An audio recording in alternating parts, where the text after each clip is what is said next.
جس طرح تم سے پہلے انبیاء کے پیروں پر فرض کیے گئے تھے. تو اس میں اگر ہم آ جاتے ہیں تو ہمارے سامنے جو ہے وہ یہ چیز آتی ہے کہ اس سے پہلے جو ہے امتیں ان پہ بھی روزے فرض تھے. یعنی یہ امت مسلمانی کیفیت ان کی مختلف تھی، لیکن یہ کہ روزے ہر امت پہ جو ہے وہ فرض کیے گئے ہیں، اللہ تعالیٰ نے فرض رکھے. تو ایک مقصد ہے جو اللہ تعالیٰ ان سے حاصل کرنا چاہتا ہے روزوں کے ساتھ، ایک اپرچونٹی اللہ تعالیٰ دینا چاہتا ہے کہ جو تعلق ہے اللہ کے بندے کے ساتھ، شعوری تعلق جو ہے وہ اس سے بہتر ہو جائے. تو اس کے لیے جو ہے وہ اللہ تعالیٰ نے یہ روزے فرض کیے ہیں. انشاءاللہ اس کی تفسیر میں آپ سامنے جاؤں گا.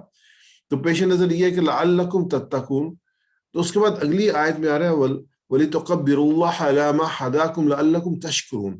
یعنی کہ اس کے مقاصد کیا ہیں کہ تقویٰ ہے، اللہ کی کبریائی پر یقین ہے، اور اللہ کا شکر ہے. تین چیزیں جو ہیں وہ ہمارے سامنے آتی ہیں. یہاں پہ لعلکم تتقون آیا، وہاں پہ لعلکم تشکرون آیا. تو یہ روزے نماز جو ہے وہ نبوت کے 5ویں سال میں مکہ مکرمہ میں فرض ہوئی تھی، جو شب معراج میں عطا کی گئی. نبی صلی اللہ علیہ وسلم جب معراج پہ گئے تو وہاں پہ جو ہے 5 نمازیں فرض ہوئی ہیں. اور رمضان کے روزے جو ہیں وہ ہجرت کے بعد 2 ہجری میں مدینہ منورہ میں جنگ بدر سے پہلے جو ہے وہ فرض کیے گئے تھے. اور نبی اکرم صلی اللہ علیہ وسلم نے ابتدا میں مسلمانوں کو صرف ہر مہینے 3 روزے رکھنے کی ہدایت فرمائی تھی. یعنی یہ فرض نہیں تھے، پہلی امتوں میں بھی تھے. تو اسی پیٹرن پہ نبی صلی اللہ علیہ وسلم نے مسلمانوں کو 3 روزے، جیسے نبی صلی اللہ علیہ وسلم نماز جب فرض ہوئی اس سے پہلے بھی نماز پڑھتے تھے، ادا کرتے تھے، لیکن ایک شکل جو ہمارے سامنے آئی نماز کی وہ 5 نمازوں کی شکل میں آئی.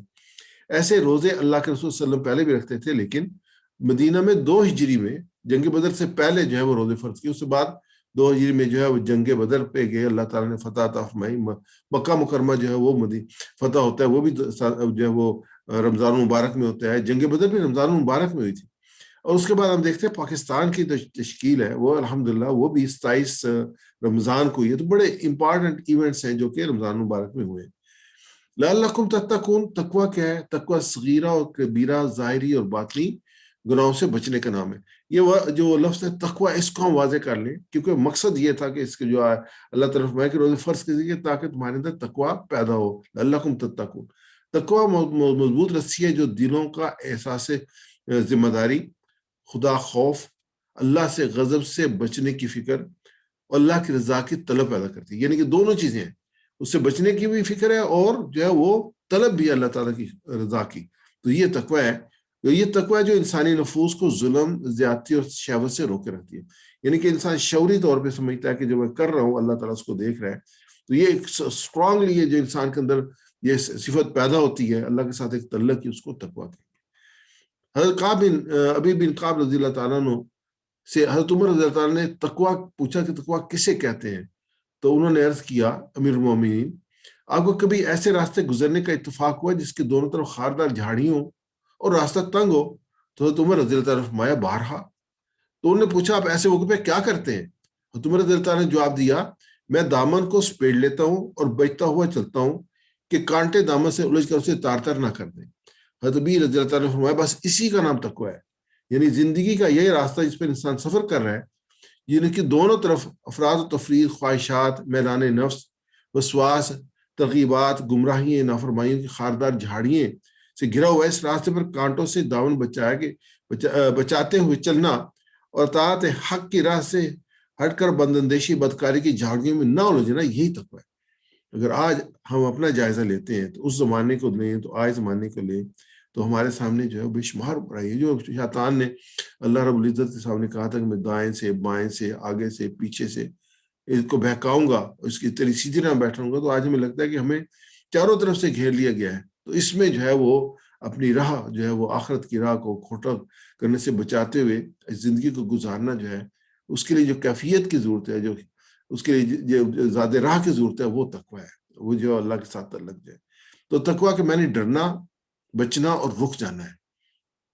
ڈرنا اس وجہ کہ اللہ کی نافرمانی سے ڈرنا، بچنا اللہ کے احکامات کی مخالفت سے بچنا، اور رک جانا جو کام اللہ کی مرضی کے خلاف ہے ان سے رک جانا. یعنی کہ اس کو اگر ہم اس طریقے سے ہم لے لیتے ہیں تو یہ ساری چیزیں اس کے اندر آ جاتی ہیں. یعنی جو کام اللہ کی مرضی سے کے مخالف ہیں ان سے رک جانا. یہ جن کو اللہ تعالیٰ رکنے کا حکم دیا ان سے رک جانا، جن کو شریعت نے اور اللہ کے رسول صلی اللہ علیہ وسلم نے رکنے کا حکم دیا ان سے رک جانا. تو اس کا نام جو ہے وہ تقویٰ ہے.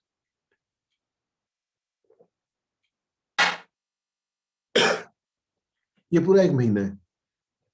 تو اس سے جو جسمانی مادی طور پر بھی روحانی طور پہ دونوں انسان کو یہ مضبوط کرتا ہے.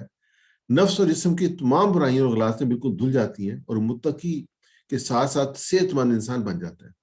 اس میں کسی نے کہا تھا کہ اگر آپ اپنے جو ہے وہ شوگر اور بلڈ پریشر وغیرہ یہ انالیسس کروا لیں بلڈ کا اور اس کے بعد مہینے کے آخر میں کرائیں تو فرق ہوگا. وہ لوگ جو کہ شوگر جو چیک کرتے ہیں تو وہ دیکھیں گے کہ رمضان مبارک میں وہ آٹومیٹیکلی کنٹرول ہو جاتی ہے. روزوں کی اتنی برکت ہوتی ہے اس کے ساتھ. اس کے بعد یہ کہ انسان کا پورا جو جسم ہے وہ اور حل ہو جاتا ہے کہ پورا جسم ایک وقت تک جو ہے وہ انسان کا معدہ بھی، انسان کا جو گلا بھی، انسان کا باقی جتنی اعضاء ہیں سب کے سب جو ریسٹ پہ چلے جاتے ہیں اور پورا دن ان کو جو آرام ملتا ہے. اس کے بعد جو ہے وہ دوبارہ انسان جب کھاتا ہے تو پھر وہ ساری چیزیں جو ہے وہ ایکٹیو ہوتی ہیں.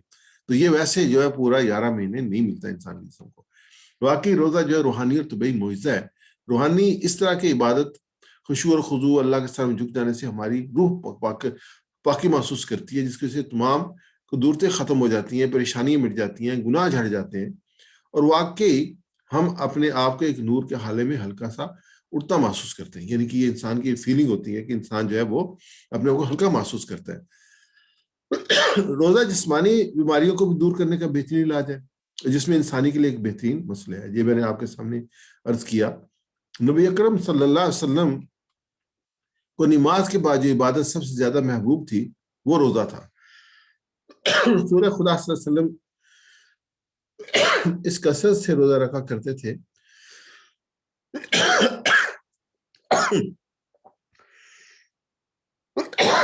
کہ صحابہ بعض اوقات دنگ رہ جاتے تھے.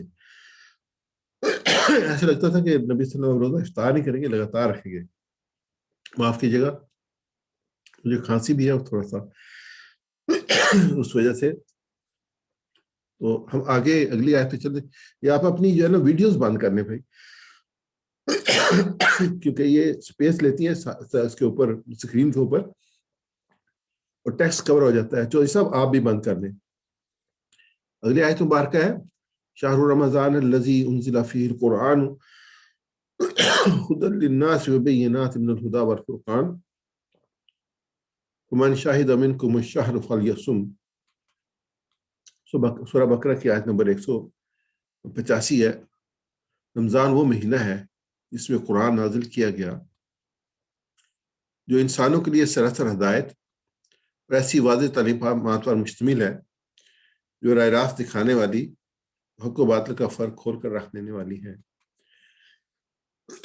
لہذا اب سے جو شخص اس مہینے کو پائے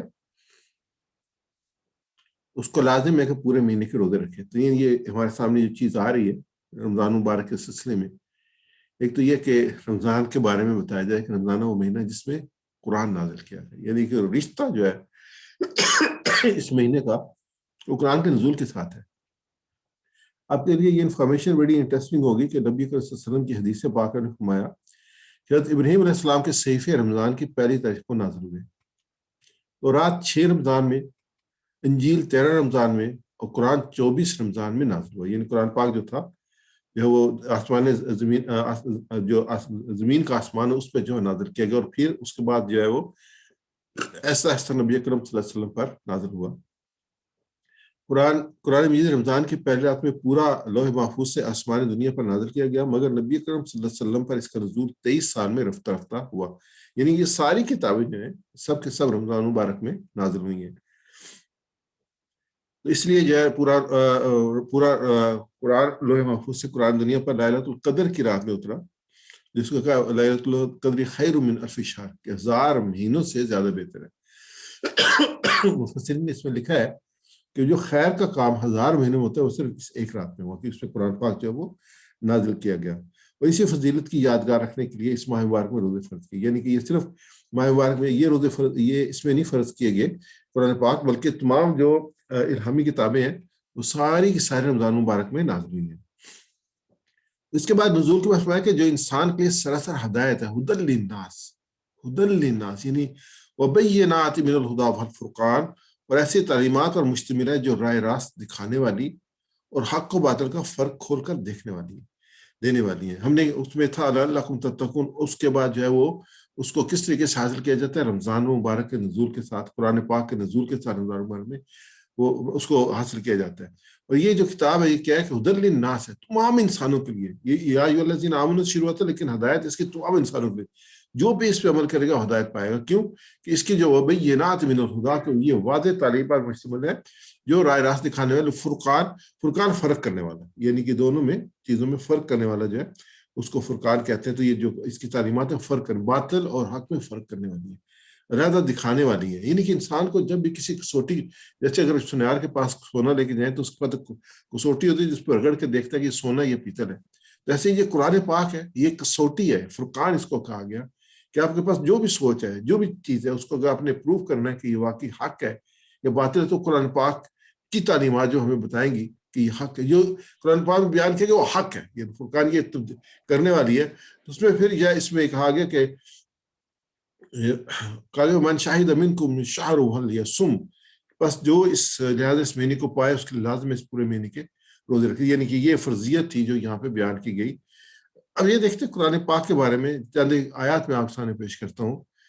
سورہ بنی اسرائیل کی آیت ہے، ان ھذا القرآن یہدی للتی ہی اقوم وبشر المؤمنین الذین یعملون الصالحات ان لہم اجرا کبیرا. حقیقت یہ ہے کہ یہ قرآن وہ راہ دکھاتا ہے جو بالکل سیدھی ہے. جو لوگ اس کو مان کر بھلے کام کرنے لگے کہ انہیں یہ بشارت دیتے ہیں ان کے لیے بڑا اجر ہے. اس کے بعد یہ ہم اس کے ساتھ جو اپنا رابطہ ہے، جو تعلق ہے، اس کو ہم انالائز کرتے ہیں کہ ہمارا تعلق کیا ہے. اس تعلق ہم نے کیسے ہمیں اس کو ریوائز کرنا چاہیے، اس کے بارے میں غور و فکر کرنا چاہیے. اچھا، آج کے مسلمان کا تعلق خاص طور اگر پاکستان کے نقطہ نظر سے یا پاکستانیوں کے نقطہ نظر سے عرض کرنے کی کوشش کروں گا کہ وہ یہ ہے کہ ہم اس قرآن پاک کو پڑھتے ہیں، بڑی محبت کرتے ہیں، اس کو نیچے نہیں رکھتے، اور ہمارا پوری کوشش ہوتی ہے کہ اس کو بلند رکھا جائے. اور ہم اس کو نادرہ پڑھتے ہیں. اور کئی تو ایسے ہماری بہن اور بھائی ہیں جو کہ جو ہے وہ رمضان مبارک میں ایک سے زیادہ قرآن پاک ختم کرتے ہیں، 4 5 بار قرآن پاک ختم کرتے ہیں. لیکن آپ نے کبھی یہ سوچا ہے کہ اتنا پڑھنے کے بعد آپ کو کوئی میسج ملا، آپ کوئی پیغام ملا، کوئی پیغام آپ تک پہنچے کہ اپنی زندگی کیسے گزارنی ہے؟ آپ نے پڑھ لیا، آپ کو اجر تو مل گیا، اس میں کوئی دو رائے نہیں ہے. کہ یہ حق ہے اس کا کتاب کا کہ اس کو جو وہ الفاظ اس کے پڑھ لیے جائیں، اس کے جو پیغام ہے، جو اس کی اصل ہے، جس کو ہم نے یہاں پہ جو ہدایت، جو واضح تعلیمات ہیں، جو رائے راست دکھانے والی ہیں، جو آپ کو باطل کا فرق کھول کر رکھتے ہیں. کیا آپ کو حق اور باطل کا فرق پتہ چلا؟ کیا آپ کو رائے راست پتہ چلی کہ کس راستے پہ آپ نے چلنا ہے؟ تو یہ کہ اس میں ہے کہ اللہ تعالیٰ نے تو یہ کہا ہے وَلَقَدْ يَسَّرْنَا الْقُرْآنَ لِلذِّكْرِ فَهَلْ مِن مُدَّكِرٍ، کہ ہم نے اس قرآن کو نصیحت کے لیے آسان ذریعہ بنایا ہے. پھر کوئی ہینڈ کا نصیحت قبول کرنے والا ہے؟ اللہ تعالیٰ نے اس کو آسان بنایا ہے، اللہ تعالیٰ نے مشکل نہیں بنایا. کیونکہ جیسے انسان کو آکسیجن کی ضرورت ہوتی ہے تو اللہ تعالیٰ نے اس کو عام بنایا ہے کہ انسان کو ہر جگہ مل جائے گی. پانی زندگی کے حصے تو ہر جگہ مل جائے گا، ایسی ہدایت ہے. سب سے اہم چیز آکسیجن سے بھی اور پانی سے زیادہ اہم چیز جو ہدایت ہے، کیونکہ اس پہ اس دنیا کا بھی انحصار ہے اور آخرت کا بھی انحصار ہے، آنے والی دنیا کا بھی انحصار ہے. اگر انسان یہاں سے گمراہ ہو گیا اور راہ سے بھٹک گیا تو وہ دوزخ میں چلا جائے گا. تو اللہ تعالیٰ جب ہم سے 70 ماؤں سے زیادہ پیار کرنے والے ہیں، وہ نہیں چاہتے کہ ہم دوزخ میں جائیں. تو اسی وجہ سے اللہ تعالیٰ نے ہمیشہ انسانیت کو کبھی جو ہدایت سے محروم نہیں رکھا. جب بھی کوئی انبیاء سے ان کی ہدایت ختم ہو جاتی تھی یا تبدیل ہو جاتی تو اللہ تعالیٰ دوسرے رسول کو بھیج دیتے تھے. لیکن قرآن پاک ہے اور اللہ کے رسول صلی اللہ علیہ وسلم کے ساتھ قیامت تک کے لیے، اس کی تعلیمات قیامت تک. اللہ تعالیٰ نے خود اس کا ذمہ لیا کہ اس کی جو تعلیمات ہے اس کو محفوظ رکھا جائے. تو اللہ تعالیٰ نے اس کو آسان بنایا ہے. ایک چیز جو ہے آپ نے ذہن میں آپ ڈال لیں کہ یہ آسان ہے. ہم نے پچھلے سال کچھ مدوں سے ڈاکٹر عبدالعزیز صاحب نے جو کہ یو پی ایم سے ہیں، انہوں نے ایک پروگرام ڈیوائس کیا تھا انڈرسٹینڈ قرآن کا. 2 سال سے میں بھی اس پہ کام کر رہا ہوں، ان کے ساتھ کام کر رہا ہوں. تو انہوں نے کہا کہ 232 الفاظ جو کہ نماز میں آتے ہیں اور آخری چند صورتوں میں آتے ہیں، اگر انسان ان کو اچھی طرح سمجھ لے اور ہلکی سی گرامر سمجھ لے بہت آسان طریقے سے ٹوٹل فزیکل انٹریکشن سے، تو وہ قرآن پاک کے 50% الفاظ سیکھ لیتا ہے. پاکستان کو قرآن پاک تقریباً جو الفاظ ہیں وہ 78,000 ہیں. تو یہ 232 الفاظ سیکھنے سے وہ تقریباً 41,000 الفاظ سیکھ لیتا ہے. کتنا آسان ہے. اور صرف جو اس کے لیے 20 سیٹنگ کی ضرورت ہے، 20 گھنٹوں کی ضرورت ہے. یہ بات ارادے کی ہے کہ میں ارادہ کر لوں اس کو سیکھنے کا. میں آپ سے یہ بھی درخواست کروں گا کہ جن لوگوں نے جو ہے یہ پروگرام اٹینڈ کر لیا ہے، یہ پہلا لیول یا دوسرا لیول، آپ جو ہے نا قرآن پاک کو آپ پڑھیں نا رمضان مبارک میں، تو ترجمے والا قرآن پاک پڑھیں اور بین السطور ترجمہ لیں اور آپ پڑھیں گے تو آپ کو، کیونکہ اگر آپ نے پڑھا تو آپ کو کافی الفاظ آتے ہیں، جو نہیں آئیں گے آپ نیچے سے دیکھ کے اس کو پڑھتے جائیں گے. تو آپ صرف قرآن پاک نہیں پڑھیں گے، اس کا بلکہ فہم بھی جو آپ حاصل کر رہے ہوں گے کیوں یہ آیت میں ملتی ہے کتاب انزلناہ علیک مبارک یدبروا آیاتہ یذکروا اولی الالباب، یہ بڑی برکت والی کتاب ہے جو نبی صلی اللہ علیہ وسلم نے تمہاری طرف نازل کی ہے تاکہ لوگ اس کی آیات پر غور کریں اور عقل فکر رکھنے والے اس سے سبق لیں۔ یہ کس لیے نازل کی گئی ہے اور اللہ کے رسول پہ نازل، اس لیے کہ اس پہ غور کیا جائے، تدبر کیا جائے۔ میں اس پہ دوبارہ پھر اس بات کہوں گا کہ ابتدا کریں اس رمضان مبارک سے اس پہ غور و فکر کرنے کی اور اس سے جو ہے نصیحت حاصل کرنے کی۔ کب کریں گے ہم غور و فکر نصیحت کریں گے؟ جب ہم سیکھیں گے اس کو، اس کی زبان کو سیکھیں گے تو تب کریں گے۔ تو یہ دوبارہ اس، اور جو سب سے امپورٹنٹ چیز ہوتی ہے نا انسانی زندگی میں سیکھنے کے لیے، وہ ارادہ ہوتا ہے کہ ایک دفعہ آپ ارادہ کر دیں کہ میں نے یہ کام کرنا ہے تو وہ کام آدھا ہو جاتا ہے آپ کے ارادہ کرنے سے، باقی جو ہے پھر ٹائم لگتا ہے اس کو مکمل کرنے میں۔ لیکن اگر آپ ارادہ ہی نہ کریں، اس کے لیے پلان ہی نہ کریں تو وہ کبھی نہیں ہوتا۔ تو یہ آپ شعوری طور پہ اس چیز کو سمجھیں کہ یہ کتاب جو ہے نا وہ صرف پڑھنے کے لیے نہیں ہے۔ جو تلاوت ہے نا، تلاوت صرف زبان سے پڑھنا نہیں ہے، تلاوت جو ہے وہ سمجھنا ہے، اس پہ عمل کرنا ہے، اس پہ ایمان لے کے آنا ہے تب تلاوت مکمل ہوتی ہے۔ تو قرآن کا پاک کا حق تو یہ کہ اس کو قائم بھی کرنا ہے، اس کی تعلیمات کو اپنی زندگی میں، اپنے معاشرے میں، اپنے ملک میں قائم بھی کرنا ہے۔ اگر صرف پڑھنے کے لیے آتے نبی اکرم صلی اللہ علیہ وسلم کو ہجرت کرنے کی کیا ضرورت تھی؟ کیوں مدینہ منورہ آئے تھے آپ صلی اللہ علیہ وسلم؟ مکہ میں رہتے ہیں بڑے آرام کے ساتھ، تعلیمات آتی رہتی ہیں، پڑھتے رہتے بیٹھ کے، نہیں، اس کے احکامات کو قائم کرنے کے لیے۔ جب بھی آپ قائم کرنے کے لیے اٹھیں گے کس زمانے میں تو ریزسٹنس آئے گی، ممکن ہے کہ ریزسٹنس نہ آئے۔ کیوں؟ کہ جو باطل نظریات ہیں ان کا اس کی نیگیشن ہے، آپ ان کے خلاف کھڑے ہو جاتے ہیں۔ ایک آپ نظام ہے جس کو امپلیمنٹ کرنے کی کوشش کرتے ہیں۔ تو یہ کب ہوگا؟ جب یہ کہ ہم اس پہ لتدبروا آیاتہ، کہ جب ان پہ غور و فکر کریں گے۔ تو آپ اس رمضان میں میری درخواست ہے کہ آپ 5 قرآن پاک ختم نہ کریں، آپ 3 بھی نہ کریں، 2 بھی نہ کریں، 1 کریں لیکن سمجھ کے کریں۔ اگر 1 بھی نہیں ہو سکتا نا تو تھوڑا کریں لیکن سمجھ کے کریں، عمل کرنے کے لیے کریں اور سوچیں کہ اس کی تعلیمات کیا ہے۔ تو یہ کہ اس میں ہمارے سامنے لہٰذا اب جو اس مہینے کو پائے اس کو لازم ہے کہ اس پورے مہینے کے روزے رکھے۔ الحمدللہ، الحمدللہ مجھے یقین ہے کہ مسلمانوں میں الحمدللہ یہ بھی قوت باقی ہے جو اللہ پہ ایمان رکھتے ہیں۔ یہ جو ہے ایک طرح کا لٹمس ٹیسٹ ہے آپ کے ایمان کا، بستیوں کا ایمان کا، کہ وہ بستیاں جو مسلمانوں کی بستیاں ہوتی ہیں اس میں فجر کے ٹائم پہ سب اٹھے ہوتے ہیں روزہ رکھنے کے لیے، لائٹ آپ کو نظر آتی ہے، لوگ نکلتے نظر آتے ہیں مسجد میں جانے کے لیے۔ جو مسلمانوں کی بستی میں نہیں ہوتی اس میں کوئی فرق نہیں پڑتا۔ ویسے جو مسلمانوں کے گھر ہوں گے وہ روشن ہوں گے صبح کے وقت، لوگ سحری کے لیے اٹھیں گے۔ تو یہ کہ جو اور یہ ایک ہے، اور الحمدللہ ماحول کو دیکھتے ہیں تبدیل ہوتا ہے۔ تو دوبارہ یہ آپ کے سامنے ہے کہ جو ابتدا ہوگی وہ دعا کے ساتھ ہوگی۔ اب دعا کریں اور پھر احتساب کریں کہ ہم اس آیت مبارکہ پہ، ان احکامات پہ پہلے سے عمل کر رہے ہیں نہیں کر رہے، اور پھر پلان بنائیں کہ ہم اس پہ کیسے عمل کرنا ہے، اور پھر اس کی لوگوں کو دعوت دیں۔ تو یہ ایک پورا سائیکل ہے۔ تو آئے اس رمضان میں قرآن کو سمجھ کر پڑھنے کی ابتدا کریں۔ ایک ابتدا بڑی important, first step is very important. پہلا قدم اٹھانا سب سے اہم ہے۔ آپ پہلا قدم اٹھائیں گے، دوسرا پھر منزل کی طرف پڑھتے چلے جائیں گے۔ تو اس کی ابتدا کر دیں گے، قرآن پاک کو ہم سمجھ کے پڑھیں گے، اس کی تعلیمات پہ غور و فکر کریں گے۔ تب یہ ہوگا کہ یہ روزہ رمضان نبی اکرم صلی اللہ علیہ وسلم کے حدیث کے مطابق جو ہے وہ بندے کی سفارش کریں گے۔ روزہ عرض کر دے گا، اے پروردگار میں نے اس بندے کو کھانے پینے اور نفس کی خواہش پورے کرنے سے روکے رکھا، آج میری سفارش کے حق میں قبول ہو۔ یہ کس دن سفارش ہوگی؟ قیامت کے دن، قیامت کے دن سفارش۔ اور پھر قرآن کہے گا پروردگار میں نے اس کو رات کے سونے اور آرام کرنے سے روکے رکھا، آج میری سفارش کے حق میں قبول فرما۔ چنانچہ روزہ اور قرآن کی سفارش اس بندے کے حق میں قبول فرمائی جائے گی۔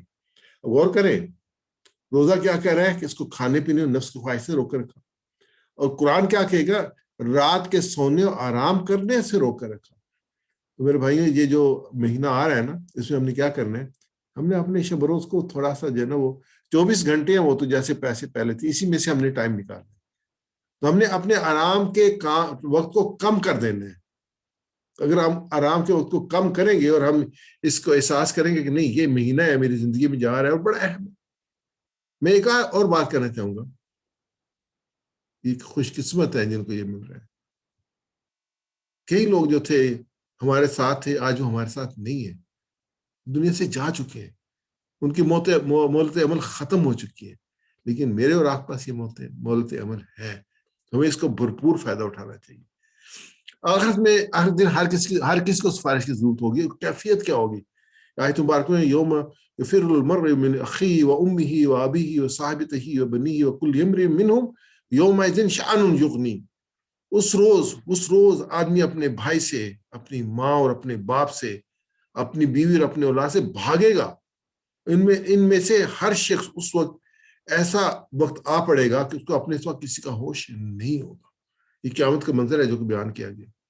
اس میں تو کون سفارش کرے گا؟ روزہ اور قرآن، بشرطے کہ ہم نے اس کا حق ادا کیا ہوا۔ اگلی آیت مبارکہ اس میں احکامات آتے ہیں روزے کے۔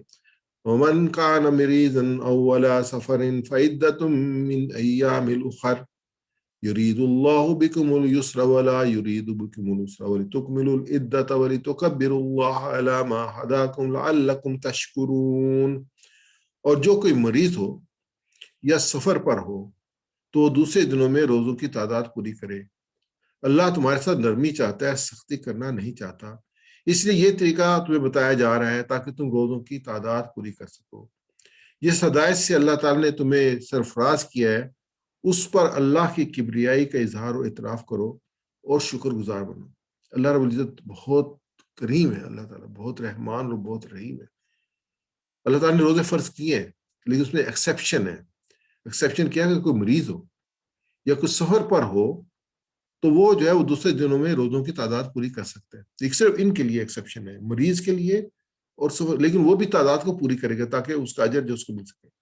اور یہاں پہ کہا گیا ہے کہ جو ہے یرید اللہ بکم اليسر ولا یریدکم بکم العسر، کہ اللہ تعالیٰ تمہارے ساتھ نرمی کرنا چاہتا ہے، سختی کرنا نہیں چاہتا۔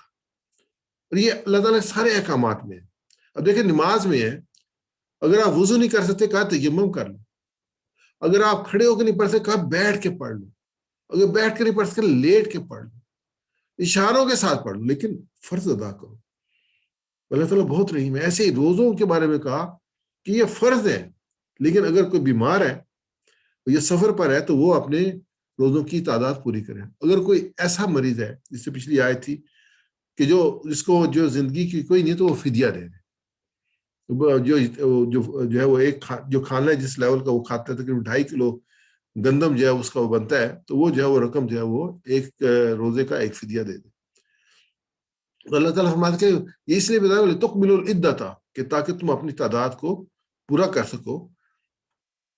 اور اس کے بعد کیا ہے؟ وَلِتُكَبِّرُوا اللَّهَ عَلَىٰ مَا هَدَاكُمْ، اور اللہ کی کبریائی بیان کرو علامہ اس وجہ سے کہ اللہ تعالیٰ نے تمہیں جو ہے ہدایت سے سرفراز کیا، اللہ تعالیٰ نے تمہیں ہدایت دی، لعلکم تشکرون، تاکہ تم شکر گزار بنو۔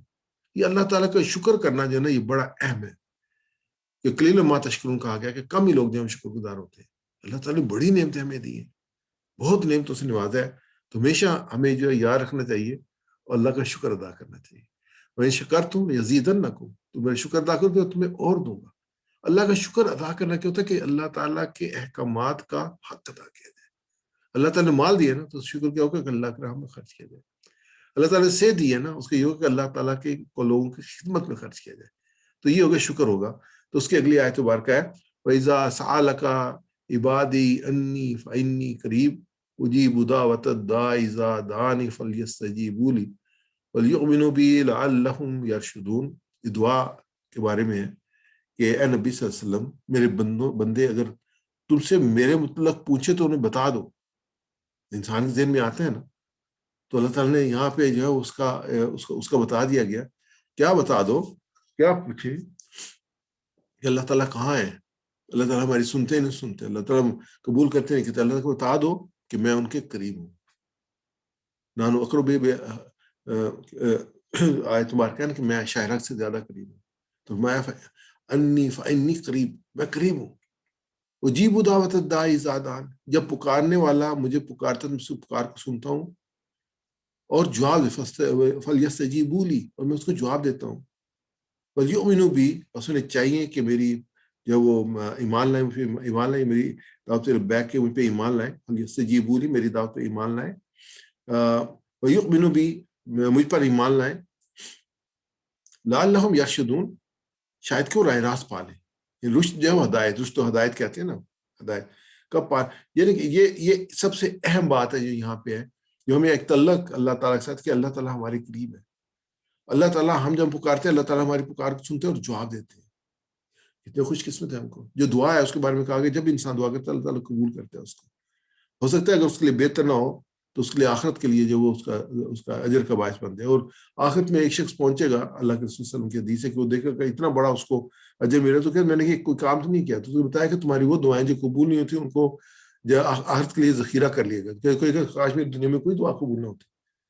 تو یہ ہم دعا کر رہے ہوتے ہیں، اپنے حساب سے دعا کر رہے ہوتے ہیں، لیکن اللہ تعالیٰ بہتر جانتے ہیں کہ اس میں جو بھلائی ہے یہ نہیں ہے. اللہ تعالیٰ اس کے لیے قبول کر لیتے ہیں، اس کے لیے تو اس کی اولاد کے لیے قبول کر لیتے ہیں، اس کے اس وقت نہیں تو آنے والے وقت کے لیے قبول کرتے ہیں، اس کے لیے بہتر ہو. یہ تو اللہ تعالیٰ جاننے والے ہیں نا، ہمیں تو نہیں پتا. لیکن یہ کہ اللہ کہا کہ نبی صلی اللہ علیہ وسلم میرے بندے اگر تم مجھ سے میرے مطلب پوچھو تو بتا دو کہ میں قریب ہوں، انی قریب، کہ میں قریب ہوں. پکارنے والا جب مجھے پکارتا ہے تو میں اس پکار کو سنتا ہوں اور جواب دیتا ہوں. لہٰذا انہیں چاہیے کہ میری دعوت پر لبیک کہیں، مجھ پر ایمان لائیں اور شاید کہ وہ راست پا لیں. یہ آیت مبارکہ اگلی میں اس میں چلوں گا کہ تمہارے لیے روزوں کے زمانے میں راتوں کو اپنی بیویوں کے ساتھ جانا حلال کر دیا گیا. یہ بھی احکامات میں ہے. وہ تمہارے لیے لباس ہے، تم کے لباس. اللہ کو معلوم ہو گیا کہ تم لوگ چپ کے اپنے آپ سے خیانت کر رہے تھے، مگر اس نے تمہارا قصور معاف کر دیا اور تم سے درگزر فرمایا. اب تم اپنی بیویوں کے ساتھ شاباشی کرو اور لطف اللہ نے تمہارے لیے رکھا ہے جائز کیا اس کو حاصل کرو. جو موسیٰ علیہ السلام کی شریعت میں تھی اس میں رات کے وقت جب انسان ایک دم سو جاتا اٹھ جاتا تھا تو پھر وہ جو ہے وہ کھا پی نہیں سکتا تھا. تو اللہ تعالیٰ نے اس کو جو ہے وہ مسلمانوں کے لیے اس کو اوپن کیا، یہ دیے کہ نہیں تم یہ کام کر سکتے ہو، کھا بھی سکتے ہو، پی بھی سکتے ہو اور مباشرت بھی کر سکتے ہو. لہٰذا یہ ہے کہ راتوں کو کھاؤ پیو جب تک کہ تم کو سیاہی شب کی دھاری سے سفید صبح کی دھاری نمایاں نظر آنے لگے، تب یہ سب کو ہم چھوڑ کر رات تک اپنا روزہ پورا کرو. یعنی کہ رات کو بھی کھانے کی اجازت دے دی. اور پھر جو چیزیں جب تم مستوں میں معتکف ہو تو بیویوں سے مباشرت نہ کرو. یہ اللہ کی باندھی ہوئی حدیں ہیں، ان کے قریب نہیں پھٹکنا چاہیے. یعنی ایک تو 20 روزے ہیں، اس کے بعد 10 روزے جو ہے وہ لوگ اعتکاف کرتے ہیں. نبی اکرم صلی اللہ علیہ وسلم بھی اعتکاف کیا کرتے تھے. اس میں یہ کہ یہ پوری جو عبادت کا مہینہ ہے تو اس میں جو کمی یا اس میں جو خواہش یا جو فوکس ہے کہ یہ کہ اس میں زیادہ سے زیادہ اجر کمایا جائے، تو وہ 30 دن جو وہ آدمی 10 دن جو مکمل طور پہ جو اللہ تعالیٰ کے لیے جو مسجد میں بیٹھ جائے اور اپنے آپ کو جو وقف کر دے اس کام کے لیے، تو وہ جو ہے اس میں کہا گیا کہ تم معتکف ہو. اس کے لیے پوری ڈیٹیل ہے، آپ اس کو پڑھ سکتے ہیں جو کتابیں ہیں ان کے اندر. اس طرح اللہ اپنے احکام لوگوں کی وسعت بیان کرتا ہے تو کیا وہ غلط روی سے بچیں گے، کہ اللہ تعالیٰ نے واضح طور پہ یہ احکامات بیان کر دی ہیں.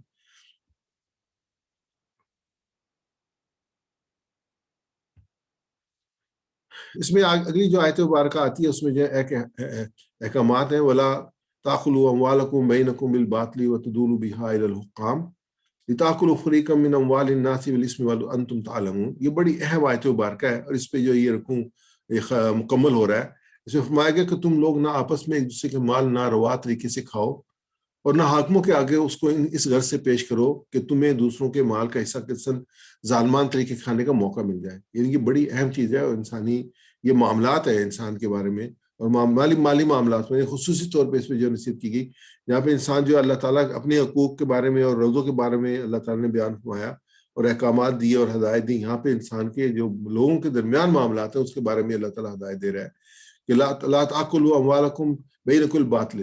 تو اس میں جو وہ کھانے پینے سے رکنے کی تھی حرمت جو تھی، وہ حکم جو تھا وہ عارضی حکمت تھی. اور یہ جو حلال مال کھانے تمہارے لیے کسی صورت میں حلال نہیں، یہ مستقل حرمت ہے.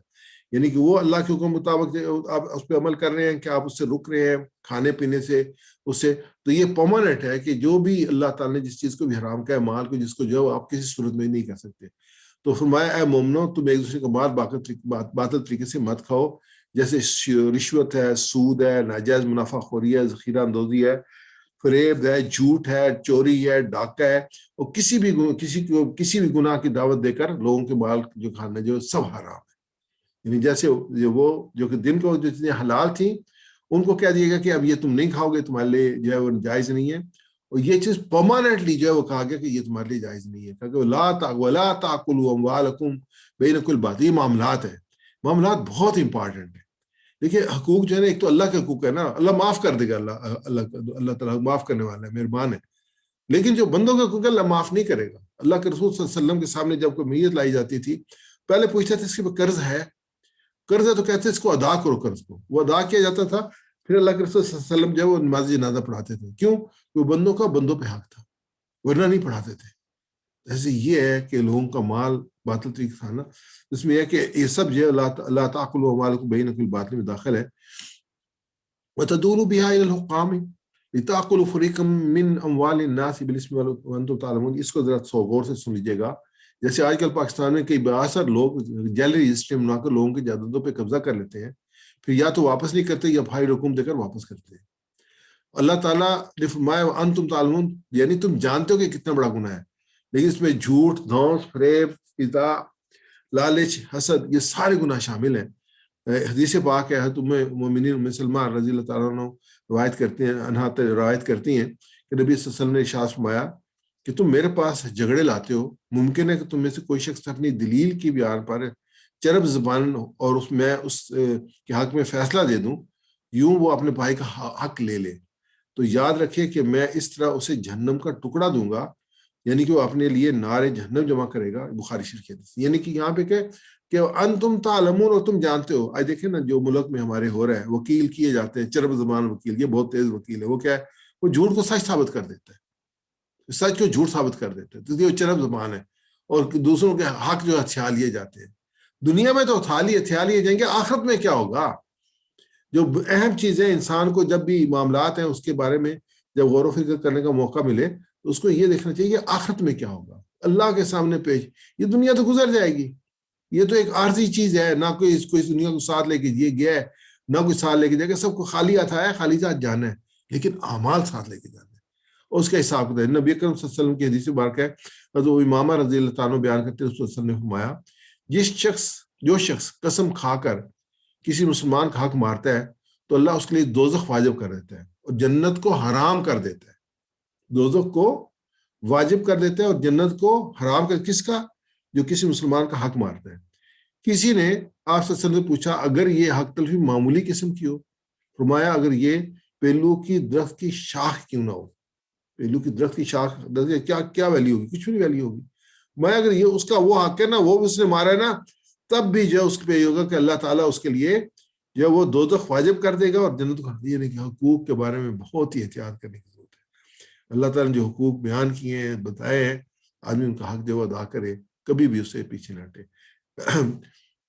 حدیث پاک نبی صلی اللہ علیہ وسلم کی, جو شخص شب قدر میں ایمان اور احتساب کے ساتھ عبادت کے لیے کھڑا ہوا تو اس کے پچھلے گناہ معاف کر دیے جاتے ہیں, اور جس نے ایمان اور احتساب کے ساتھ رمضان کے روزے رکھے اس کے پچھلے گناہ معاف کر دیے جاتے ہیں. شب قدر جو وہ رات ہے جس میں قرآن پاک نازل ہوا تھا, اور اللہ کے رسول نے کہا کہ آخری عشرے کی جو طاق راتیں ہیں اس میں ان کو تلاش کرو, یعنی کہ اس میں عبادت کے لیے کھڑے ہو, زیادہ سے زیادہ عبادت کرو. اور پھر رمضان کے روزے تو ہم جو وہ رکھتے ہیں الحمدللہ, لیکن اس میں شرط رکھی ایمان اور احتساب کے ساتھ. اب دیکھتے ہیں ایمان اور احتساب کا کیا مطلب ہے. ایمان کا مطلب یہ ہے کہ خدا کے وجود پر یقین ہو, اس کے وعدوں پر یقین ہو, یہ یقین ہو کہ عمل کا اجر لازماً آخرت میں ملے گا. بڑا امپورٹنٹ ہے یہ انسان کو جو سیدھا رکھتا ہے, اگر انسان اس پہ رہے کہ اس کا جو بھی کام کرے گا اس کا اجر جو ہے وہ آخرت میں ملے گا. خدا ہی اپنے علم اور حکمت اور عدل کی کرم کی بنیاد پر اس کا اجر دے گا. یہ ایمان کا حصہ ہے. احتساب کیا ہے؟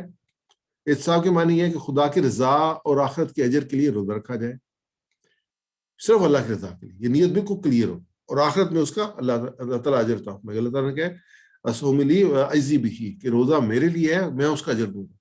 آگے انشاءاللہ آئے گا. اور جو چیزوں سے روزے کی حفاظت کی جائے, تمام چیزوں سے جو اللہ کو ناپسند ہے اور ان سے اللہ نے منع کیا ہے, اور جو روزے کو بے جان بنا, یعنی کہ جو بھی گناہ کا کام ہے روزے کو بے جان بنا, ان سے بچا جائے. یہ احتساب ہے. تو ہم دیکھتے ہیں اس میں جو ہے وہ پھر یہ اگر وہ اللہ تعالیٰ اس کو جو بخش دے گا, جو یہ کرے گا.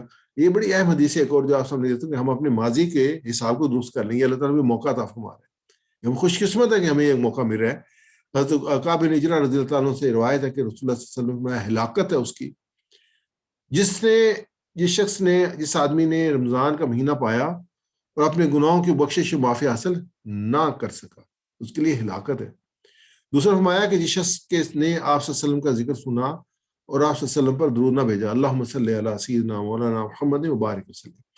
اور تیسرا جس شخص نے اپنے ماں یا باپ کو بڑھاپے کی حالت میں پایا, ان کی خدمت کر کے جنت نہ حاصل کر لی. یہ 3 چیزیں بیان کی، ان میں ایک روزہ ہے، دوسرا درود ہے، اور تیسری ماں باپ کی خدمت ہے۔ جن کے ماں باپ زندہ ہیں ان کے لیے بہت بڑی نعمت ہے، ان کی خدمت کر کے اللہ نے فرمایا کہ وہ اللہ کے رسول فرمایا کہ ہلاکت ہے اس کے لیے، اس کی ناک خاک آلود ہوئی، الفاظ ہے، جس کے جو ہے وہ ماں باپ دونوں یا ایک میں سے اس کو مل ہے اور اس خدمت کر کے جنت میں جا سکتا ہے، تو اور جس نے رمضان پایا اور اپنے گناہ نہ بخشوا سکا، یہ ہمارے سامنے لگاتار بات آ رہی ہے۔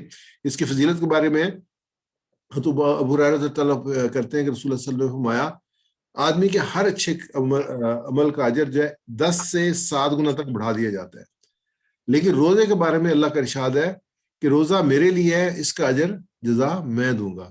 اس میں مفسرین جو حدیث کے انہوں نے لکھا ہے کہ روزہ میرے لیے میں اس کا اجر ہوں، میں ہی اس کی جزا دوں گا، یا میں اس کی جزا ہوں، یعنی کہ کتنی بڑی جو ہے وہ ایک نعمت ہے کہ اللہ تعالیٰ نے ہر عمل کا جو ہے وہ ایک معیار مقرر کی ہے۔ جیسے اللہ کے رسول میں کہ جب انسان جو الف لام میم پڑھتا ہے تو الف کی 10 نیکیاں، میم کی 10، لام کی 10، میم کی 10، 30 نیکیاں اس کو ملیں گی، لیکن یہاں پہ کہ روزے کا اجر نہیں بتایا گیا کتنا ہے، اللہ تعالیٰ کہ اس کا اجر میں خود دوں گا، اور اس کا اجر جنت ہے، اللہ کی معافی ہے، اللہ کی رضا ہے۔ تو یہ جو روزہ رمضان مبارک ہے، یہ اللہ تعالیٰ نے ایک ترتیب کے ساتھ رکھا کہ سال میں ایک مرتبہ روزے فرض کیے ہیں، اور اس میں ایک روزہ ایک مسلسل عبادت ہے جو سحری سے لے کے غروب تک 12 گھنٹے لگاتار، باقی کوئی بات مسلسل عبادت نہیں ہے، نماز مسلسل عبادت نہیں ہے، اس میں بریک آتی رہتی ہیں، فجر کی پڑھی، اس کے بعد زور کی، پھر اس کے بعد مائع نکلے، پھر عصر کی، پھر مغرب کی، پھر عشاء کی، لیکن یہ ایک مسلسل عبادت ہے۔ ایک نماز پڑھنے میں ممکن ہے کہ دوسری ماہ تک خدا کی یاد سے غافل ہو، لیکن یہ 30 ضرب 14 420 گھنٹے کی تربیتی ورکشاپ ہے، یہ روزہ ہے روزانہ کی، اور اس کے علاوہ اس میں اضافی قیام اللیل اور تلاوت قرآن پاک بھی ہے، اس میں بھی ٹائم لگتا ہے۔ اس کا طریقہ کار میں ہے تلاوت قرآن پاک، تراویح، تہجد، انفاق فی سبیل اللہ، یہ اس کے طریقہ کار میں ہے، اس کی ٹریننگ ہے یہ۔ اس کا جو روحانی پہلو ہے، تجربہ مشاہدہ یہ ہے کہ روزہ دار سحر سے لے کے افطار تک ہر لمحے ہر گھڑی خدا کی یاد میں مگن رہتا ہے، یعنی کیونکہ جب بھی اس کے دل میں یہ احساس جاگ اٹھتا ہے کہ وہ خدا کی خوشنودی کی خاطر بھوک اور پیاس برداشت کرنے کی پابندی قبول کر چکا ہے، تو اس کوشش میں رہتے کوئی لمحہ یاد خدا سے غفلت میں بسر نہ ہو۔ اکثر خدا کے آدمی روٹین میں تھوڑا سا پانی پی جائے تو فوراً جو وہ رجوع کرتا ہے، میں نے کیا کر لیا، یا کوئی چیز کھا لے تو فوراً اس کو ریئیکٹ کرتا ہے کہ میں تو روزے سے ہوں، یعنی کہ ہر لمحے اس میں جو ہے انسان جو ہے وہ کچن میں جاتا ہے، اس میں بے تین چیزیں کھانے پڑی ہیں، فریج بھرے پڑے ہیں، لیکن کوئی چیز کھاتا نہیں ہے، کوئی دیکھنے والا بھی نہیں ہوتا، نہیں، اس کا رب دیکھ رہے۔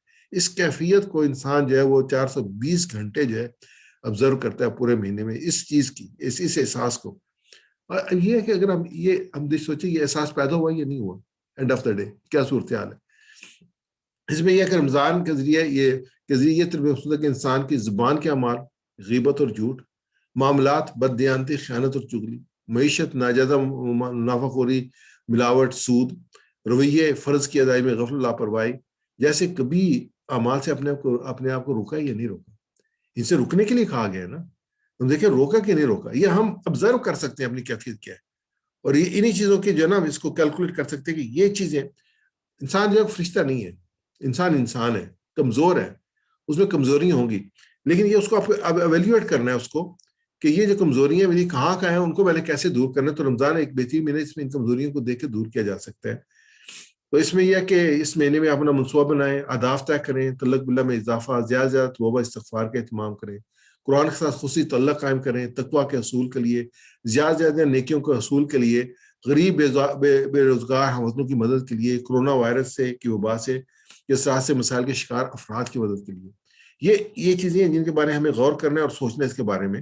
تو اس کے بعد رمضان کی منصوبہ بندی میں شامل ہے کہ نبی صلی اللہ علیہ وسلم کی حدیث کی روشنی میں ہم دیکھتے ہیں کہ اللہ کے رسول صلی اللہ علیہ وسلم 10 نقاط ہیں جو آپ کے سامنے پیش کروں گا۔ سلمان فارسی سے روایت ہے کہ ماہ شعبان کی آخری تاریخ کو رسول اللہ صلی اللہ علیہ وسلم نے ہم کے خطبہ دیا، اس میں آپ نے فرمایا لوگوں تم پر ایک عظمت والا برکت والا مہینہ آ رہا ہے، اس مہینے کی ایک رات شب قدر 1000 مہینوں سے زیادہ بہتر ہے، اس مہینے کے روزے اللہ تعالیٰ نے فرض کیے ہیں اور اس کے رات کے قیام کو نفل عبادت مقرر کی، یہ دونوں چیزیں آ چکی، ہم نے بات کر لی۔ اس کی جو برکت والی رات ہے اس مہینے کی، اس میں یہ سورہ ہمارے ساتھ سورہ قدر ہے، بسم اللہ الرحمن الرحیم، انا انزلناہ فی لیلۃ القدر وما ادراک ما لیلۃ القدر لیلۃ القدر خیر من الف شہر تنزل الملائکۃ والروح فیہا بإذن ربہم من کل امر سلام ہی مطلع الفجر، اللہ کے نام سے جو مہربان رحمان اور رحیم ہے۔ ہم نے اس قرآن کو شب قدر میں نازل کیا، تم کیا جانو کہ شب قدر کیا ہے؟ شب قدر 1000 مہینوں سے زیادہ بہتر ہے۔ فرشتے اور روح اس میں اپنے رب کے اذن سے ہر حکم لے کر اترتے ہیں۔ یہ رات سراسر سلامتی ہے طلوع فجر تک۔ یہی رات ہے جو کہ اللہ کے رسول صلی اللہ علیہ وسلم نے فرمایا کہ یہ طاق راتوں میں سے 21، 23، 25، 27، 29 اس میں اس کو تلاش کرو۔ اس کے بعد اس مہینے میں روزے فرض ہیں اور رات کا قیام جو ہے وہ تراویح ہے۔ ہم قرآن پاک سنتے ہیں رات کے اس میں قیام میں۔ پھر یہ جو اس میں آگے ہے کہ جو شخص اس مہینے میں اللہ کی رضا اس کے قرب کو حاصل کرنے کے لیے غیر فرض عبادت یعنی سنت و نفل ادا کرے گا تو اس کو دوسرے زمانے کے فرضوں کے برابر ثواب ملے گا۔ یعنی کہ اس میں جو ہے وہ بڑھا دیا گیا اس کا فرض، یہ سنت اور نفل پڑے گا تو فرضوں کے برابر، اور جو اس مہینے میں کسی فرض کو ادا کرے گا وہ دوسرے دنوں کے 70 فرضوں کے برابر اس کو ثواب ملے گا۔ یعنی کہ ایک فرض ادا کرے گا تو 70 فرضوں کے برابر ثواب ملے گا، جو سنت نفل ادا کرے گا اس کو فرضوں کے برابر ثواب ملے گا۔ یہ صبر کا مہینہ ہے اور صبر کا بدلہ جنت ہے۔ یہ صبر ہی ہے نا، جب انسان پورے 14 گھنٹے جب بغیر کھائے پیے جو اس کو جو ہے وہ اپنا بغیر کھائے پیے گزارتا ہے، چیزیں سارے اس کے سامنے پڑی ہیں لیکن صبر کرتا ہے تو اللہ فرمایا کہ اس کا جو اس کا جو بدلہ جو جنت ہے۔ یہ ہمدردی اور غم خواری کا مہینہ ہے کہ ہم دیکھیں کہ وہ لوگ جو کہ محروم ہیں ان کے لیے ہم تقدو کریں، ان تک پہنچانے کی کوشش کریں۔ اس مہینے میں مومن کے رزق میں اضافہ کر دیا جاتا ہے، یعنی مومن کا رزق جو وہ بڑھا دیا جاتا ہے۔ اس میں دوسری ہے کہ جو شخص روزہ دار کو روزہ افطار کرائے اس کے لیے گناہوں کے معاف ہونے اور آگ کی خلاصی کا سبب ہوگا، اس کو روزہ دار کے برابر ثواب دیا جائے گا بغیر اس کے روزہ دار کے صبر میں ثواب میں کوئی کمی ہو۔ یہ بہت بڑا انسینٹیو ہے کہ آپ اہتمام کریں لوگوں کا روزہ کا افطار کرانے کی، اس میں یہ زیادہ اجر کمائے، اللہ تعالیٰ نے آپ کو مالی وسعت دی ہے تو آپ نے دل کو بھی کھلا کر دیں تاکہ سب لوگ اس میں شامل ہو جائیں۔ صحابہ نے عرض کیا یا رسول اللہ صلی اللہ علیہ وسلم، ہمیں سے ہر ایک اتنی وسعت نہیں رکھتا کہ روزہ دار کو افطار کرائے، تو آپ صلی اللہ علیہ وسلم نے فرمایا کہ اللہ تعالیٰ یہ ثواب اس کو بھی دے گا جو تھوڑی سی لسی پر یا صرف پانی کے ہی کے گھونٹ پر کسی روزہ دار کو روزہ افطار کرا دے گا۔ تو اس میں ہے کہ اس میں آخری جو بات فرمائی ہے آپ صلی اللہ علیہ وسلم نے، یہ جو روزے رمضان مبارک کے شروع میں آپ صلی اللہ علیہ وسلم شعبان کے آخری راتوں میں جو یہ خطبہ دیتے تھے اور یہ جو ہے وہ ہمارے سامنے جو ہے وہ پہنچا، تو اس کی آخری جو تھی، اور جو کہ روزے دار کو پورا کھانا کھلا دے اس کے لیے اللہ تعالیٰ میرے حوض یعنی حوض کوثر سے ایسا شراب کرے گا کہ اس کے بعد کبھی اس کو پیاس نہیں لگے گی یہاں تک کہ وہ جنت میں پہنچ جائے۔ تو یہ جو ہے وہ ہمارے سامنے چیزیں آئیں، تو اللہ تعالیٰ سے دعا ہے کہ اس حدیث کے مطابق ہمیں جو عمل کرنے کی توفیق عطا فرمائے۔ روزہ پوری شخصیت کا ہے، انسانی زندگی کا بنیادی مقصد اپنے رب کو راضی کرنا ہے اور اللہ کی بات اور اطاعت سے روزہ رکھتے ہوئے ہم اپنے رب سے عہد کرتے ہیں کہ سارا دن ہم اپنی آنکھ، اپنے منہ، اپنی زبان،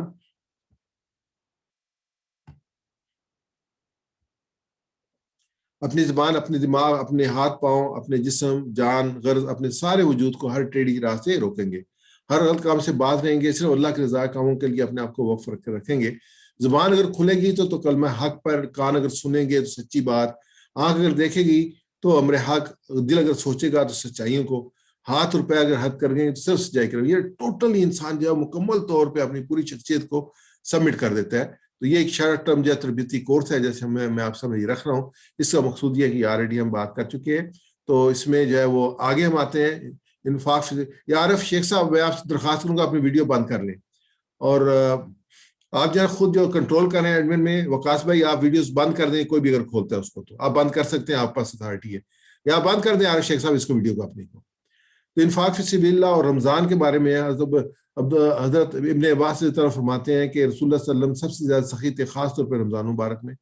جب جبریل امین آپ صلی اللہ علیہ وسلم سے ملتے تھے تو آپ صلی اللہ علیہ وسلم سب لوگوں سے زیادہ سخی ہوتے تھے، اور جبریل آپ سے رمضان کی ہر رات کو ملتے اور قرآن کا دورہ کرتے تھے۔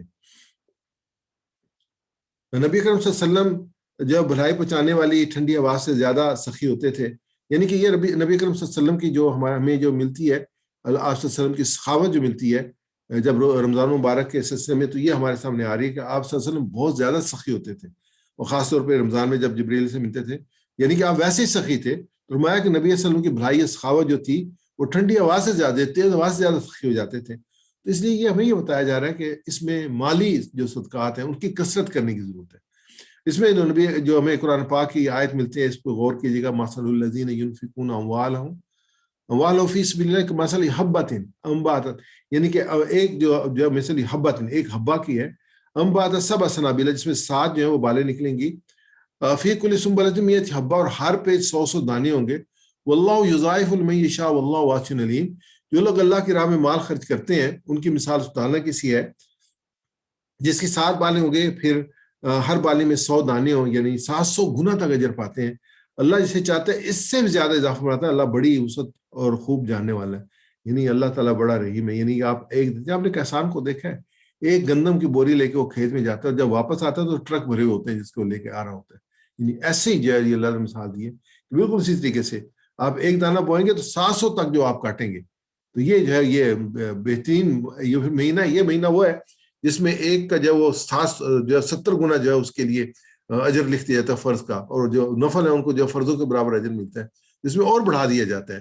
تو اس میں آیت مبارکہ سورہ حدید کیا، من ذا الذی یقرض اللہ قرضا حسنا یضاعفہ ولہ اجر کریم، کہ کون ہے جو اللہ کو قرض دے اچھا قرض تاکہ اللہ اسے کئی گنا بڑھا کر واپس کر دے، اور اس کے لیے بہترین اجر ہے، یعنی کہ اللہ تعالیٰ واپس بھی کرتے ہیں اور اجر بھی عطا فرماتے ہیں۔ یہ سورہ حدید کی آیت مبارکہ ہے، ان المصدقین والمصدقات یقرضون اللہ قرضا حسنا یضاعف لہم ولہم اجر کریم، مرد اور عورتوں میں سے جو لوگ صدقات دینے والے ہیں جنہیں اللہ نے قرض حسنہ دیا ہے، جنہوں نے اللہ کو قرض حسنہ دیا اس کو کئی گنا بڑھا کر واپس کر دیا جائے گا، ان کے لیے بہترین اجر، یعنی کہ ہمارا ایمان رہے کہ جو ہم اللہ کی راہ میں دے رہے ہیں ہمیں کئی گنا واپس بھی ملے گا اور اجر بھی ملے گا۔ یعنی کہ اللہ کی راہ میں مال دینے سے مال کم نہیں ہوتا بلکہ بڑھتا ہے۔ دیکھنے میں تو ہوتا ہے وہ کسان اپنی بوری جو کھیت میں ڈال دیتے ہیں نا، لیکن وہ ضائع تو نہیں ہوتی، پھر اللہ تعالیٰ کی رحمت آتی ہے، اس میں بارش برستی ہے، پھر اللہ کرم فرماتا ہے، اس میں جو سورج کی شعائیں اس میں پڑتی ہیں تو اس میں سے وہ فصل نکلتی ہے اور وہ کاٹ کے لے جاتے ہیں۔ ایسے جب اللہ کے راہ میں مال خرچ کریں گے تو اللہ تعالیٰ اس کو کئی گنا کر کے ہمیں واپس کرے گا۔ نبی اکرم صلی اللہ علیہ وسلم کی حدیث ہے، ابو ہریرہ رضی اللہ تعالیٰ اس کے راوی ہیں کہ اللہ تعالیٰ فرمایا کوئی شخص جب اپنے حلال مال میں سے زکوٰۃ دیتا ہے اور اللہ اس کو قبول کرتا ہے تو اللہ تعالیٰ اس کو اپنے دائیں ہاتھ میں لے لیتا ہے، اگرچہ وہ ایک کھجوری کیوں نہ ہو، پھر وہ رحمان کے ہاتھ میں بڑھنے لگتا ہے، یہاں تک وہ پہاڑ کے برابر ہو جاتا ہے، جیسے کہ کوئی شخص اپنے گھوڑے کے بچے یا گائے کے بچڑے کی پرورش کرتا ہے۔ تو یعنی کہ حلال مال میں سے کتنی ایک کھجور، اللہ تعالیٰ حرام مال کو نہیں قبول کرتا، وہ تو بلکہ ظلم میں آتا ہے۔ اللہ تعالیٰ حلال بالکل قلیل ہو لیکن حلال ہو تو اللہ اس کو قبول کرتا ہے، اور اس کا اجر کیا ہے کہ اللہ تعالیٰ پہاڑ کے برابر اس کو کر دیتا ہے۔ ہم جائزہ لیتے ہیں کہ 5 کروڑ جو ہمارے پاکستان کے پاکستانی ہیں وہ غربت کی لائن کے نیچے گزار رہے ہیں، تعلیم اور علاج صرف ان کے لیے جن کے پاس دولت ہے، 42 لاکھ یتیم معاشرے میں موجود ہیں، امن و سکون بنیادی ضروریات ناپید ہیں، بجلی اور صاف پانی مہیا نہیں ہے، حکومت اپنی ذمہ داری پوری کرنے میں ناکام رہی ہے۔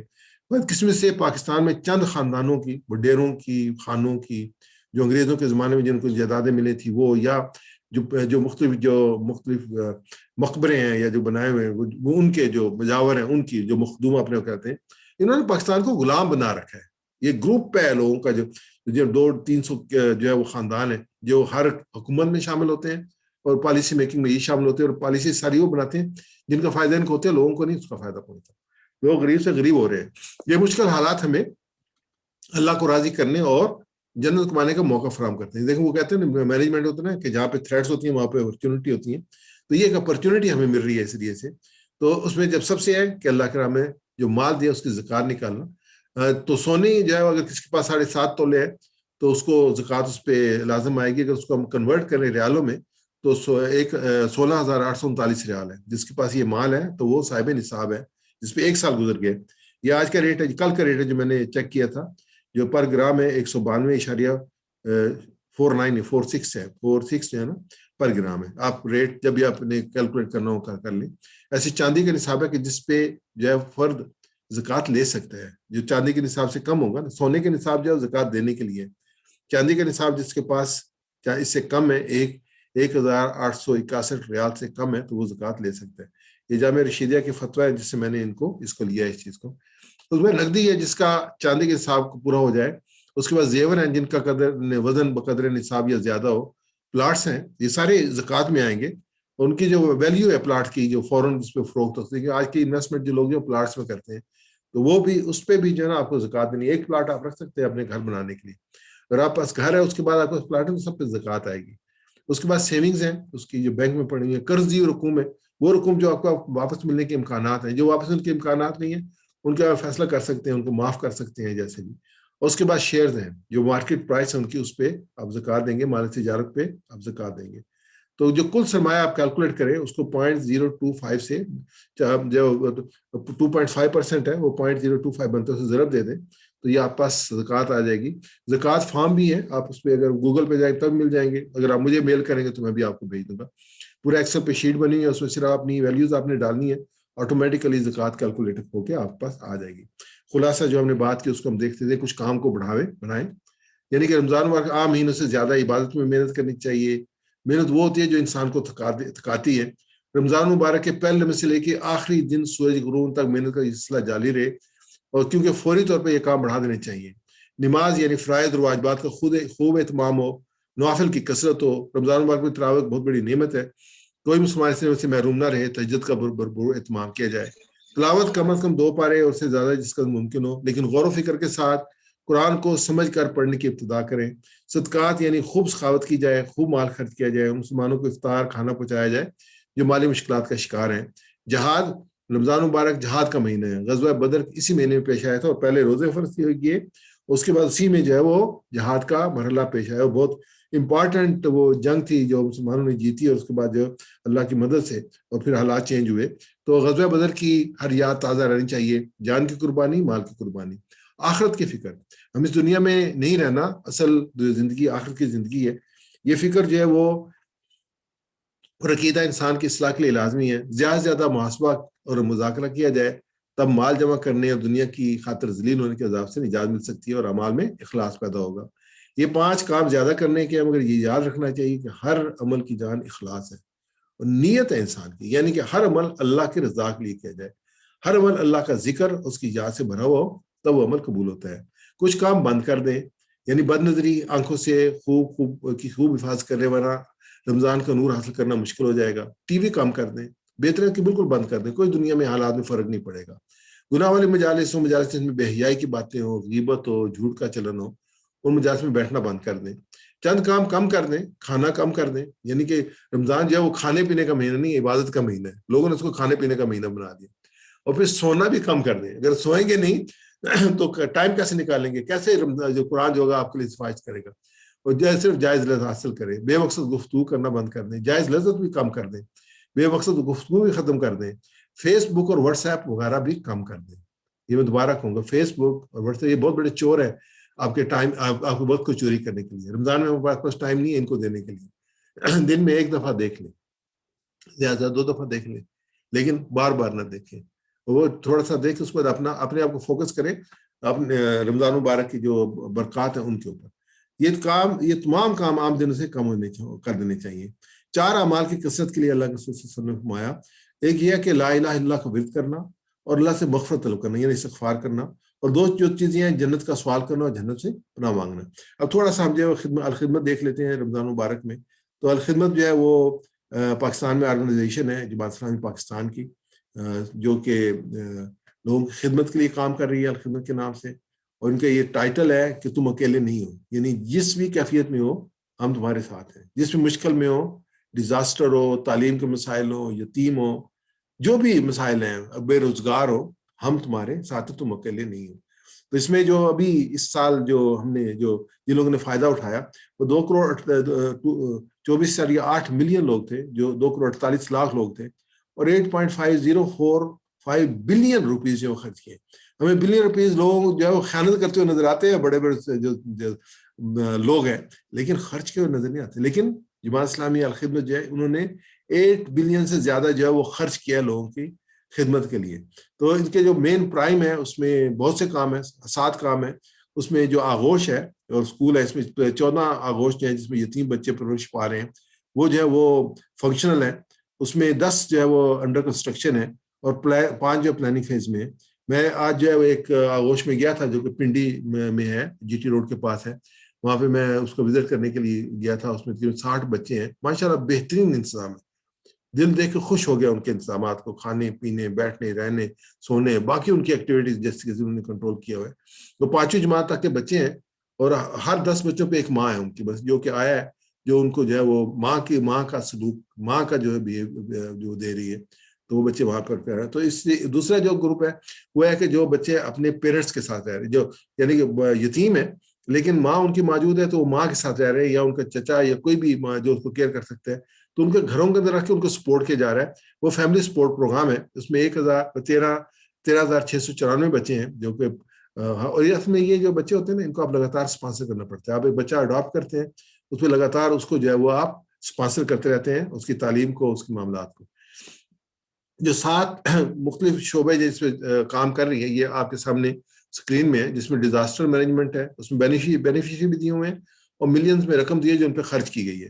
اور ہیلتھ سروسز ہے، ہاسپٹلز ہیں، ایجوکیشن ہے، اسکول ہے، کلین واٹر ہے، پانی کے لیے یہ وہ انتظام کرتی ہے. اس پہ آرفن کیئر پروگرام ہے جس کے بارے میں ذکر کر رہا تھا آپ سامنے.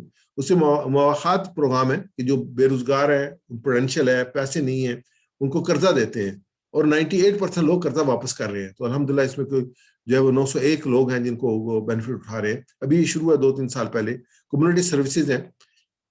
یہاں کے سامنے میں جو سلائڈ دے رہا ہوں اس میں جو ہے وہ مختلف جو رمضان مبارک میں جیسے راشن پیک ہے تو جس کی کاسٹ پاکستان میں جو ہے 4,500 ہے، سعودی عرب میں 110 ہے.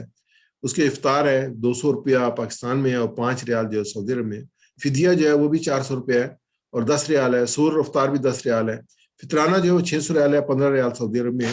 عید گفٹ اگر آپ دینا چاہیں بچوں کو تو 3,000 ریال ہے اور 75 ریال جو ہے سعودی عرب میں ہے. تو اس میں نبی اکرم صلی اللہ علیہ وسلم کی یہ حدیث جو ہے کہ میں اور یتیم کا کفیل جنت میں قریب ہوں گے. آپ نے شہادت کی انگلی جو ہے ایسے کر کہ ایسے اکٹھے ہوں گے. ہمیں جو ہے وہ ان کی کفالت کرنی ہے. معاشرے میں 40 جو ہے اس کی رپورٹ جو ہے یونیسکو کی یونائٹڈ نیشن کی 40 پاکستان میں 42 لاکھ جو ہے یتیم ہے. یہ تو کچھ بھی نہیں ہے جو کر رہے ہیں، اس میں تو کئی آرگنائزیشن ہو لیکن یہ کیپیسٹی ہے. جیسے میں نے کہا کہ پنڈی میں گیا تو ان کی کیپیسٹی 100 کی ہے، اس میں 60 بچے ہیں، وہ 40 بچے اس میں انکریز کر سکتے ہیں بشرطے کہ ان کے پاس اسپانسر ہو تو اس کو انکریز کر لیں گے. اس کے بعد آرفن سروس میں جو آغوش کی اس میں نے ذکر کیا، اس میں جو ہے وہ جو کاسٹ ہے سال کی وہ 1,44,000 روپیہ یا 3,600 سعودی ریال ہے. اور میں بہت اسٹرانگلی ریکمینڈ کروں گا کہ آپ ضرور جو ہے وہ کسی بچے کو لیں. اور جو یتیم کے بچے کی جو اللہ کے رسول نے فرمایا کہ جو سر پہ ہاتھ رکھتا ہے تو اس کے اتنے گناہ معاف ہو جاتے ہیں. میں جب اس میں آج کی آغوش میں جا رہا تھا تو میرے ذہن میں نبی علیہ وسلم کی حدیث آ رہی تھی کہ وہ گھر دنیا کا بہترین گھر ہے جس میں کوئی یتیم پرورش پا رہا ہو، اس کے ساتھ اچھا سلوک کیا جا رہا ہو، اور وہ گھر دنیا کا بدترین گھر ہے جس میں کوئی یتیم پرورش پا رہا ہو، اس کو برا سلوک کیا جا رہا ہو. تو میں نے کہا آج میں اس آغوش میں جا رہا ہوں، اس گھر میں جا رہا ہوں جس میں 60 بچے جو ہیں وہ ماشاءاللہ پرورش پا رہے ہیں، ان کے اوپر جو ہے وہ اور بہت خوش ہیں ماشاءاللہ. میں نے میرے ساتھ دوست اور بھی تھے، ہم نے بچوں کے چہروں پہ خوشی اور کانفیڈنس دیکھا جو سب سے بڑی بات ہے. ہمیں کوئی بس مردہ بچہ نظر نہیں آیا، سارے چہکتے ہوئے. اور ہمارے ایک دوست تھے وہ بلکہ وہ تھے پختون تھے، تو وہ کچھ بچے جو تھے وزیرستان اور سے زیادہ بچے جو پشاور سے سرحد کے پی کے سے تھے، تو وہ بچے ان کے ساتھ مذاق کر رہے تھے. یعنی کہ 5 منٹ میں اتنے گھل مل گئے کہ دے ہیو دا کانفیڈنس کہ وہ ان کے ساتھ مذاق کر رہے تھے. تو اس میں جو اسپانسر ہے جو فیملی سپورٹ پروگرام ہے وہ 1,200 ہے سعودی ریال ہے، اور پاکستان میں جو 48,000 روپے ہے. تو اس طریقے سے باقی بھی چیزیں دی ہوئی ہیں، یہ اگر چاہیں تو آپ کو مل جائیں گی. تو میں سورہ حدید کی آیت نمبر 21، 22 اور 23 پہ اپنی بات ختم کروں گا، جس میں آج کی جو صورتحال جس سے ہم پوری انسانی گزر رہی ہے اس کے بارے میں ہے. پہلی آیت مبارکہ ہے سابقوا الی مغفرۃ من ربکم وجنۃ عرضھا کعرض السماء والارض اعدت للذین آمنوا باللہ ورسولہ ذلک فضل اللہ یؤتیہ من یشاء واللہ ذو الفضل العظیم. دوڑو اور ایک دوسرے سے بڑھنے کی کوشش کرو.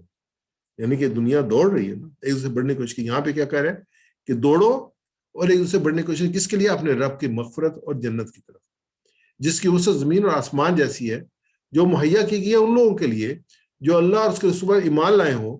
یہ اللہ کا فضل ہے، جس کو چاہتا ہے عطا فرماتا ہے. اللہ بڑا فضل والا ہے، یعنی کہ مقابلہ اس میں کرنا چاہیے. اگلی جو آیت مبارکہ ہے ما اصاب من مصیبت فی الارض ولا فی انفسکم الا فی کتاب من قبل ان نبرأها ان ذلک علی اللہ یسیر. کوئی مصیبت ایسی نہیں ہے جو زمین پر یا تمہارے نفس پر نازل ہوتی ہو اور ہم نے اس کو پیدا کرنے سے پہلے کتاب میں لکھ نہ رکھا ہو. ایسا کرنا اللہ کے لیے بہت آسان ہے. یعنی اگر ہم یہ کرونا کی بات کریں تو یہ مصیبت جو آئی ہے یہ آلریڈی لکھی ہوئی ہے. آگے کیا ہے؟ لَكَيْ لَا تَأْسَوْا عَلَىٰ مَا فَاتَكُمْ وَلَا تَفْرَحُوا بِمَا آتَاكُمْ وَاللَّهُ لَا يُحِبُّ كُلَّ مُخْتَالٍ فَخُورٍ. یہ سب اس لیے ہے کہ تاکہ تم کو جو نقصان تمہیں ہو اس پر تم دل شکستہ نہ ہو اور جو کچھ تم نے جو ہے اللہ تعالیٰ نے عطا فرمایا ہے اس پر پھول نہ جاؤ. اللہ ایسے لوگوں کو پسند نہیں کرتا جو اپنے آپ کو بڑی چیز سمجھتے ہیں. تو یہ جو مصیبت آئی ہے ہمارے زمین پر, ہمارے نفس پر, ما اصاب من مصیبت فی الارض ولا فی انفسکم الا فی کتاب من قبل, تو یہ اس کو پہلے سے لکھی ہے. تو ہم اللہ کی طرف رجوع کر سکتے ہیں کہ اللہ تعالیٰ فرمائے آئیں ہم سب مل کے اجتماعی طور پر اللہ سے استغفار کریں, اپنے پچھلے گناہوں کی معافی مانگیں, قوم یونس کی طرح معافی مانگیں, تو چاروں طرف سے مڈلاتے ہوئے اللہ کے عذاب ٹل جائیں گے, اللہ کی رحمت نازل ہوگی, بارشیں برسیں گی اور رزق میں برکت ہوگی. جان لے کہ رزق اور برکات IMF, ورلڈ بینک, قومی مغربی اقوام کے پاس نہیں ہے. زمین و آسمان خزانوں کا مالک اللہ ہے. جن مسائل سے ہم اس وقت گر چکے ہیں ان کا حل اللہ کی طرف پلٹنے اور استغفار میں پوشیدہ ہے. اور سورہ نوح کا مطالعہ کریں تو اس میں اللہ تعالیٰ نوح علیہ السلام نے یہاں پاک کر اللہ سے استغفار کریں, وہ بارشیں نازل کرے گا, وہ اپنی رحمت نازل کرے گا. ہمیں اللہ کی طرف استغفار کرنا, یہ مہینہ استغفار کا مہینہ ہے. ان حالات میں ہم اللہ تعالیٰ کی رحمت کے ماہ رمضان کو خوش آمدید کہتے ہیں اور دعا کرتے ہیں, یا رب کریم, یا رحمان, یا رب تو ہمارے گناہوں کو معاف فرما, اپنے بندوں پر اپنا فضل فرما اور اس وبا اور آفت سے دنیا کو دور فرما. آمین یا رب العالمین. جزاک اللہ خیر. یہ جی ڈاکٹر صاحب کچھ کہہ رہے ہیں؟ یہ میں نے سٹاف شیئرنگ کر دی ہے, کوئی سوال اگر ہو تو ویلکم. جی اللہ تعالیٰ جزائے خیر دے ڈاکٹر صاحب کو کہ انہوں نے